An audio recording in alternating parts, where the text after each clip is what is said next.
जय श्री राम मेरे सभी हिंदुस्तानी भाई और बहनों को। दोस्तों, अब हम आज शुरू करेंगे श्रीमद् भगवद गीता के पहले अध्याय के 15वें श्लोक का पाठ। और क्योंकि ये श्लोक थोड़ा लंबा है तो इसीलिए मैं आपको दूसरी बातें ना बताकर सीधा शुरुआत करूंगा श्रीमद् भगवद गीता के पहले अध्याय के 15वें श्लोक का संस्कृत रूपांतरण। पांचजन्यम ऋषिकेशो देवदत्तम धनंजय पौंड्रम ददमो महाशंगम भीमकर्मा वृकोदरः। अर्थात भगवान कृष्ण ने अपना 5 जन्य शंख बजाया, अर्जुन ने देवदत्त शंख तथा अतिबोझी एवं अति मानवीय कार्य करने वाले भीम ने पौंड्र नामक भयंकर शंख बजाया। अब हम इसका भावार्थ समझेंगे। इस श्लोक में भगवान कृष्ण को ऋषिकेश कहा गया है क्योंकि वे ही समस्त इंद्रियों के स्वामी हैं।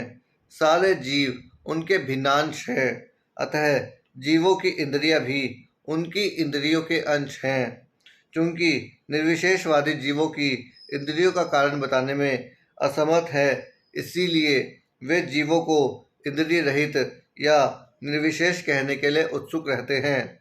भगवान समस्त जीवों के हृदयों में स्थित होकर उनकी इंद्रियों का निर्देशन करते हैं, किंतु वे इस तरह निर्देशन करते हैं कि जीव उनकी शरण ग्रहण कर ले, और विशुद्ध भक्त की इंद्रियों का तो वे प्रत्यक्ष निर्देशन करते हैं। यहाँ कुरुक्षेत्र की युद्ध भूमि में भगवान कृष्ण अर्जुन की दिव्य इंद्रियों का निर्देशन करते हैं, इसीलिए उनको ऋषिकेश कहा गया है। भगवान के विविध कार्यों के अनुसार उनके भिन्न भिन्न नाम हैं। उदाहरणार्थ, इनका एक नाम मधुसूदन है क्योंकि उन्होंने मधु नाम के असुर को मारा था। वे गोवों तथा इंद्रियों को आनंद देने के कारण गोविंद कहलाते हैं। वासुदेव के पुत्र होने के कारण इनका नाम वासुदेव है। देवकी को माता के रूप में स्वीकार करने के कारण इनका नाम देवकी नंदन है। वृंदावन में यशोदा के साथ बाल लीलाएं करने के कारण ये यशोदा नंदन है। अपने मित्र अर्जुन का सारथी बनने के कारण पार्थ सारथी हैं।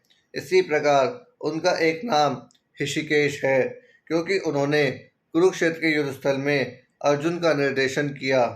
इस श्लोक में अर्जुन को धनंजय कहा गया है क्योंकि जब इनके बड़े भाई को विभिन्न यज्ञ संपन्न करने के लिए धन की आवश्यकता हुई थी तो उसे प्राप्त करने में इन्होंने सहायता की थी।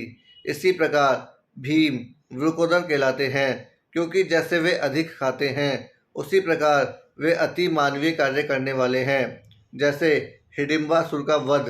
अतः पांडवों के पक्ष में श्री कृष्ण इत्यादि विभिन्न व्यक्तियों द्वारा विशेष प्रकार के शंखों का बजाया जाना युद्ध करने वाले सैनिकों के लिए अत्यंत प्रेरणाप्रद था। विपक्ष में ऐसा कुछ ना था, ना तो परम निर्देशक भगवान कृष्ण थे, ना ही भाग्य की देवी श्री थी। अतः युद्ध में उनकी पराजय पूर्व निश्चित थी। शंखों की ध्वनि मानो यही संदेश दे रही थी।